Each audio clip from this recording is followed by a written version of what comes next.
भांडवल बाजारातील विविध प्रकारच्या ट्रेडिंग प्रॅक्टिसेस अंतर्गत ज्या fraudulent and unfair trade practices perform केल्या जात असतात त्याबद्दलची अधिक माहिती आज आपण घेणार आहोत. मित्रो, स्टॉक एक्सचेंजमधील विविध प्रकारच्या ट्रेडिंग प्रॅक्टिसेसचा अभ्यास केल्यानंतर या ट्रेडिंग प्रॅक्टिसेसमध्ये जे वेगवेगळ्या प्रकारचे फ्रॉड्स किंवा अनफेअर ट्रेड प्रॅक्टिसेस या केल्या जात असतात त्या संदर्भात securities and exchange board of India म्हणजे सेबी या संस्थेने केलेल्या महत्त्वाच्या तरतुदी व त्याबाबतच्या महत्त्वाच्या काही अटी व शर्ती याबाबतची माहिती आज आपण घेणार आहोत. मित्रांनो, आपल्याला कल्पना आहेच, securities and exchange board of India म्हणजे सेबी ही भांडवल बाजाराची नियंत्रक व गुंतवणूकदारांचे हितसंवर्धन करणारी एक महत्त्वाची संस्था आहे.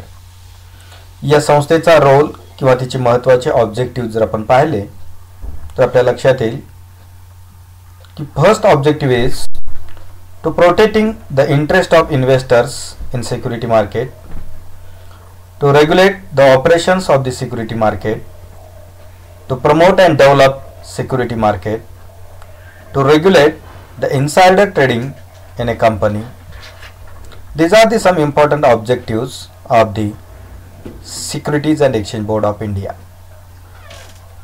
या सर्व उद्दिष्टांच्या अनुषंगाने securities and exchange board of इंडियाने सन 2003 मध्ये एक महत्त्वाचा कायदा केल्याचे आपणास दिसून येईल की ज्या कायद्यास आपण prohibition of fraudulent and unfair trade practices relating to securities market regulations 2013 या नंतरच्या कालावधीत या कायद्यामध्ये आवश्यकतेनुसार अनेक वेगवेगळ्या प्रकारचे बदल किंबहुना त्यामध्ये सुधारणा देखील केल्याचे आपणास दिसून येईल.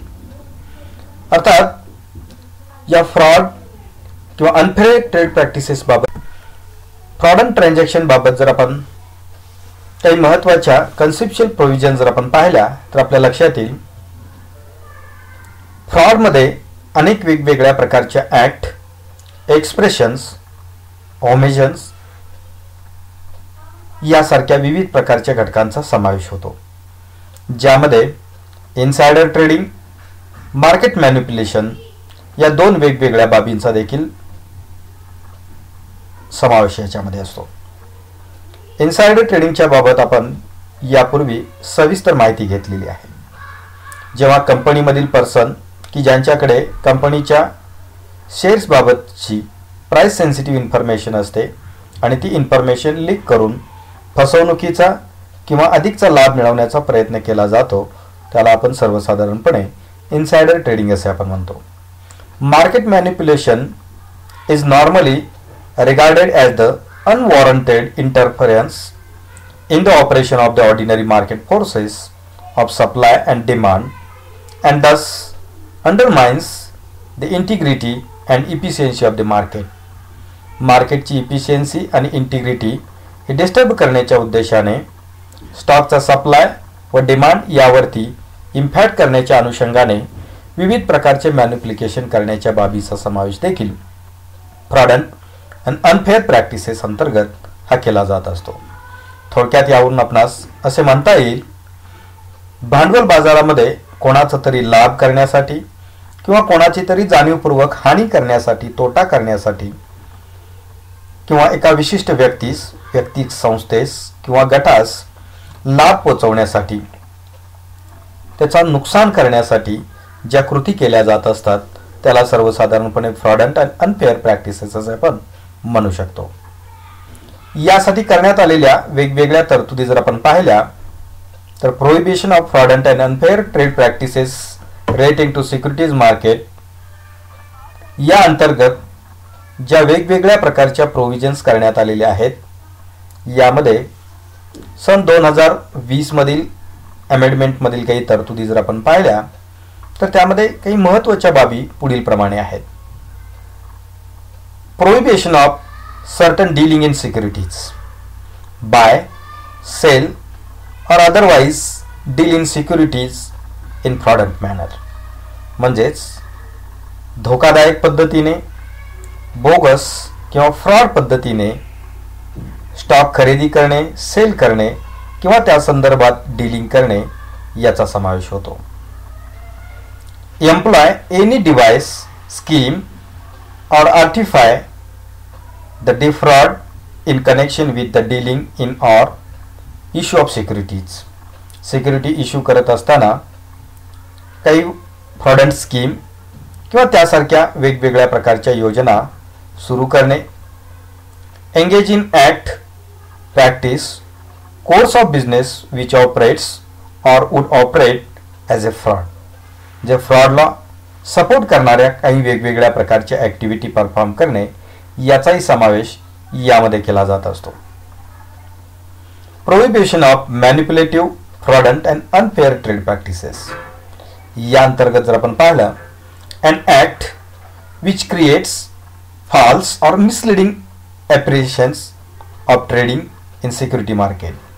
काही वेळेस मिसलिडिंग करणाऱ्या, चुकीचे दिशादर्शन करणारी किंवा चुकीची माहिती ही त्या ठिकाणी फीड करण्याची प्रक्रिया ही त्या ठिकाणी फ्रॉडंट ॲक्टिव्हिटीमध्ये किंवा अनफेअर ॲक्टिव्हिटीमध्ये समाविष्ट असते. Any act cause fluctuation in the price of such security for wrongful gain or avoidance of loss. जे अशा प्रकारचे काही जाणीवपूर्वक प्राइस फ्लक्च्युएशन क्रिएट करणारे इन्फॉर्मेशन किंवा तशा प्रकारची ॲक्ट किंवा त्या प्रकारची कृती की ज्यामुळे रॉंग गेन किंवा अवॉइडन्स ऑफ लॉस यासारख्या घटकांच्यावरती त्याचा प्रभाव होत असतो. पेइंग, ऑफरिंग और ॲग्रीइंग टू पे और ऑफर डायरेक्टली और इनडायरेक्टली. काही विशिष्ट हेतूसाठी किंवा विशिष्ट फायद्यासाठी काही रक्कम ऑफर करणे किंवा स्टॉक ऑफर करणे यासारख्या बाबीचा देखील समावेश अनफेअर ट्रेड प्रॅक्टिसेसमध्ये केला जात असतो. Then any act or omission amounting of to manipulation of the price of security. काही विशिष्ट माहिती अवॉइड करणे, टाळणे, वगळणे किंवा ती मॅनिप्युलेट करून फ्लीट करणे. पब्लिशिंग और कॉजिंग ऑफ पब्लिश और रिपोर्टिंग रॉंग इन्फॉर्मेशन. काही वेळेस दुष्ट हेतूने, फसवणुकीच्या हेतूने काही चुकीची माहिती पब्लिश करणे किंवा ती पब्लिश करण्यासाठी जबाबदार असणे, त्यासाठी मदत करणे, त्याचे कारण बनणे हे देखील अनफेअर ट्रेड प्रॅक्टिसेसचा भाग आहे. त्याचबरोबर unauthorised change of ownership of security, म्हणजेच ज्याच्या मालकीच्या सिक्युरिटीज आहेत, ज्यांनी त्या सिक्युरिटी परचेस केलेल्या आहेत, त्याच्या पूर्व परवानगीशिवाय किंवा त्याच्या सूचनेशिवाय, आदेशाशिवाय त्याच्या मालकी हक्कामध्ये बदल करणे किंवा परस्पर त्याच्या मालकी हक्कात बदल घडवून आणण्याची जी प्रक्रिया आहे त्यास देखील अनफेअर ट्रेड प्रॅक्टिस असे म्हटले जाते. सेलिंग, डीलिंग और प्लेसिंग ऑफ स्टोलन और काउंटरफिट सिक्युरिटी, म्हणजेच बोगस किंवा चोरलेल्या वेगवेगळ्या प्रकारच्या सिक्युरिटीची विक्री करणे, त्याच्याबाबत व्यवहार करणे, त्या तारण ठेवून त्यावरती विशिष्ट रक्कम उभी करणे याही बाबींचा समावेश अनफेअर ट्रेड प्रॅक्टिसेसच्या अंतर्गत हा केला जात असतो. अन ॲडव्हर्टाइजमेंट दॅट इज मिसलिडिंग, म्हणजे रोखे खरेदीबाबतची किंवा त्याच्या व्यवहाराबाबतची अशी ॲक्ट किंवा अशी कृती की जी ॲडव्हर्टाइजमुळे मिसलिडिंग होत असते किंवा चुकीच्या पद्धतीने ॲडव्हर्टाइजमेंट करून त्याला प्रोत्साहन देण्याचा प्रयत्न केला जात असतो. Encouraging the clients by an intermediary to deal in securities solely with the object of enhancing his brokerage or commission. एखाद्या ब्रोकर किंवा कमिशन एजंटच्या कमिशनमध्ये वाढ घडवून आणण्यासाठी किंवा त्यास इनडायरेक्टली बेनिफिट मिळवून देण्याच्या उद्देशाने काही माहिती स्प्लिट करणे किंवा ती प्रमोट करणे ही ॲक्ट देखील फ्रॉडंट ॲक्टिव्हिटी किंबहुना अनफेअर ट्रेड प्रॅक्टिसेसचा भाग असतो. त्याचबरोबर ज्या गुंतवणूकदारांनी रोखे खरेदी केलेले आहेत अशा गुंतवणूकदाराला संबंधित ब्रोकरकडून द्यावयाची कॉन्ट्रॅक्ट नोट ही चुकीच्या पद्धतीने देणे किंवा त्या ठिकाणी फॉल्स कॉन्ट्रॅक्ट नोट प्रोव्हाइड करणे हा देखील त्या ठिकाणी अनफेअर ट्रेड प्रॅक्टिसेसचाच एक महत्त्वाचा भाग असतो. तर मित्रो, सर्वसाधारणपणे स्टॉक मार्केटमध्ये ज्या चुकीच्या प्रथा आणि परंपरा आहेत किंवा त्या ठिकाणी चुकीच्या बाबी ज्या त्या ठिकाणी फेअर प्रॅक्टिसमध्ये येत नाहीत, अशा सर्व प्रकारच्या व्यवहाराच्या पद्धतीस अनफेअर ट्रेड प्रॅक्टिसेस किंवा फ्रॉडंट ट्रेड प्रॅक्टिसेस असे म्हटले जाते. मित्रो, यावरून आपल्या लक्षात येईल की भांडवल बाजारामध्ये अशा अनेक वेगवेगळ्या प्रकारच्या अनफेअर ट्रेड प्रॅक्टिसेस या केल्या जात असतात की ज्यामुळे गुंतवणूकदारांचे, विशिष्ट कंपनीचे किंवा मध्यस्थाचे नुकसान होण्याची शक्यता असते.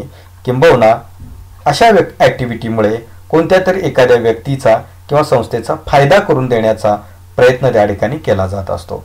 यालाच अनफेअर ट्रेड प्रॅक्टिस किंवा फ्रॉडंट ट्रेड प्रॅक्टिसेस असे म्हटले जाते. तथापि यावरती नियंत्रण ठेवण्याची महत्त्वाची जबाबदारी ही securities and exchange board of इंडियाच्या माध्यमातून पार पाडली जात असते.